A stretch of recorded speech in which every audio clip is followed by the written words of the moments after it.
I just want to read something to you. Okay, this is off a website, and it says, "I thank you from the bottom of my heart for what you have given our family.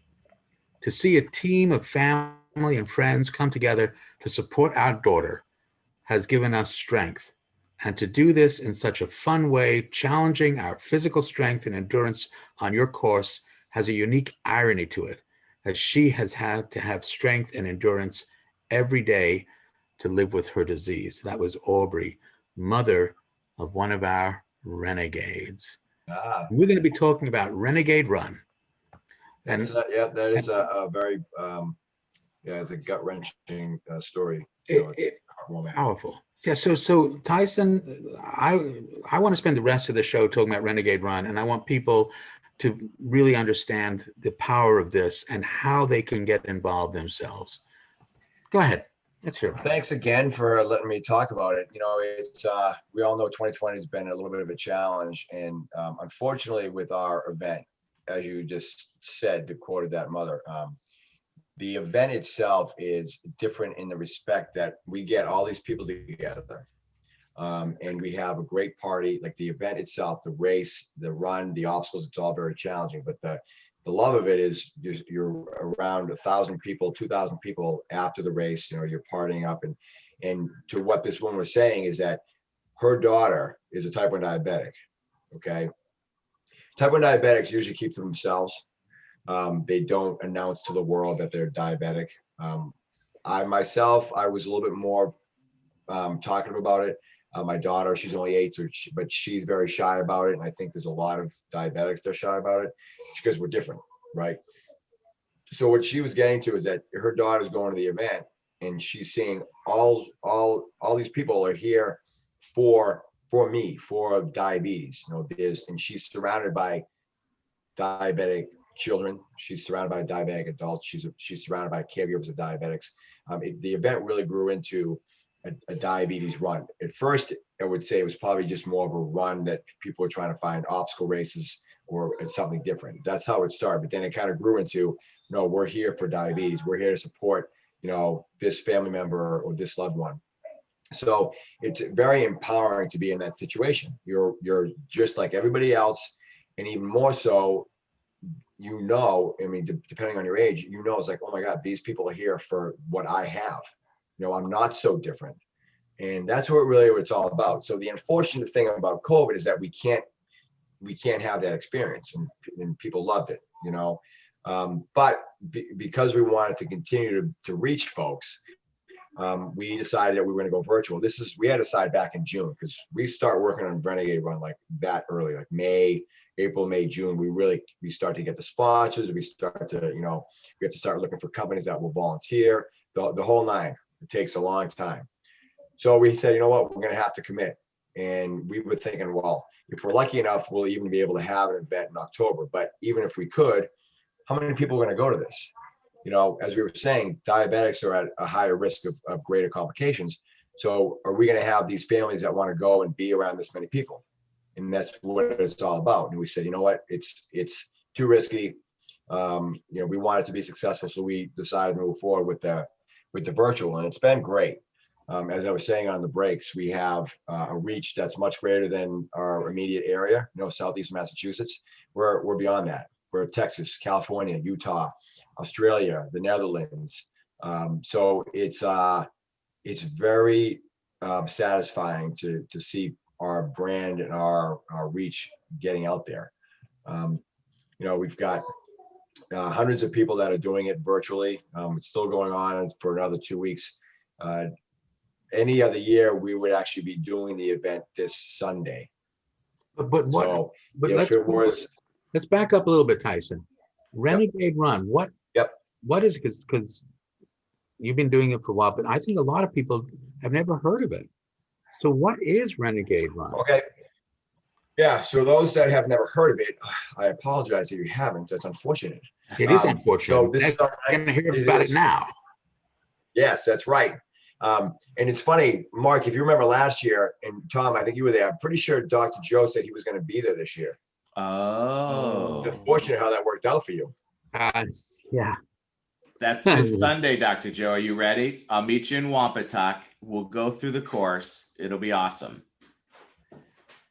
So anyway, so No? this is our 9th year. Yeah, no, he's ghosting you, man. So we had the previous 8 years. It's a 4-mile run with obstacles, and just like Aubrey said, the obstacles that a diabetic faces, the challenge that we face every single day, it's different for everything.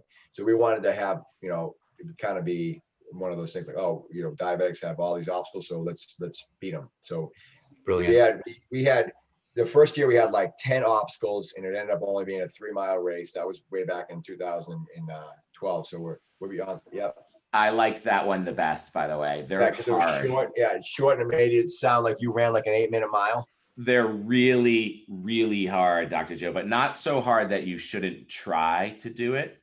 And it's such Right. a cool community too. So like if you have to run around one of the obstacles, no one's gonna like throw dirt at you and say you're cheating. It's just it's a very cool community, and you really push yourself. And the best part, Tyson, I want to share is as you're going around the course, there's signs everywhere. The ones that make you cry signs. It's done really, really well. I can't wait to do it again next year.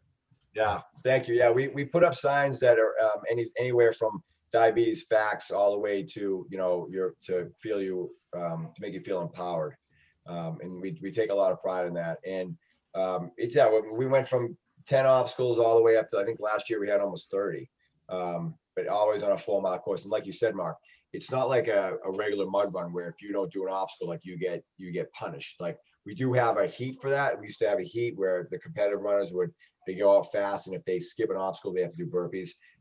It's a family event. It's not like anything else you'd see there. It's not just like a 5K family event. It's a little bit more challenging as it's longer, but it's those obstacles. So we created that event, just wanted to be unique to anything else that was around there.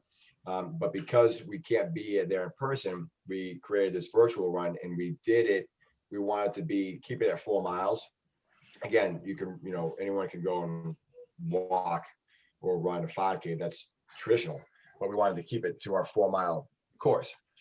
But to make it even more unique than your regular virtual run, we added obstacles or challenges. They're exercises, body weight exercises that you can go and to kind of place of your tunnel crawl or your monkey bars.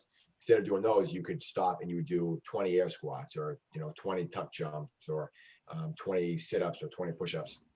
We wanted to do 20, so 20 obstacles, 20 repetitions for the year. And you can get this. How do you sign up? And is it an app on your phone? Like, how do you actually compete if you want to participate or compete, or just participate and sponsor and all that? How do you do that? Great question, Mark. So we have on our website, you can register just like you always could. We go through Active. All the information is on the website. What's not on the website are the challenges. So what you do is you register, and there's a couple different categories. There's the cheapest one, which we don't want to promote that one. It's a $25. It's basically a donation, but you get an email after you register it. It tells you all the exercises, the obstacles. And then you get the next one up is $40, and that is your run with a race packet, meaning you get an awesome t-shirt, and you get the medal, and then you get some stuff from our sponsors. Then the next one up was, again, we love the word unique. We wanted to create an environment for our hometown folks that have been around and they've come to the event. Like you were talking about, you go to Wampatuck. So for an extra couple dollars, you get an interactive map. Now we created a map in Wampatuck and a map in Bear Cove. It's a 4-mile route, and people can actually download the map into an app called All Trails that I've been using for years. It's a great app if you like to go hiking. And I still create a map, and people can download it and save it, and they can actually run the course and follow themselves along the trail. So some people love getting lost, but this one, if you get lost, you can look back and you can find your way back to the map and then get around.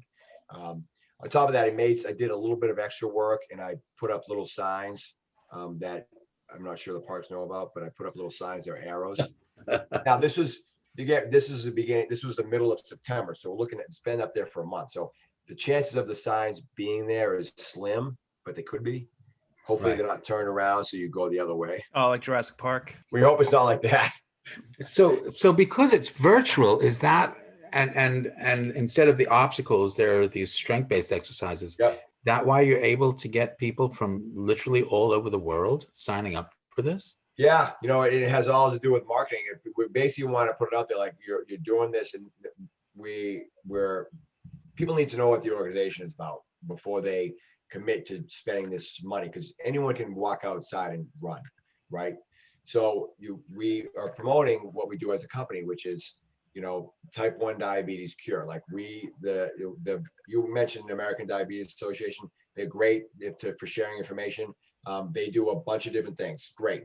We're a smaller nonprofit, but we are focused strictly on donating towards this cure in Boston, the Mass General, Dr. Faustman.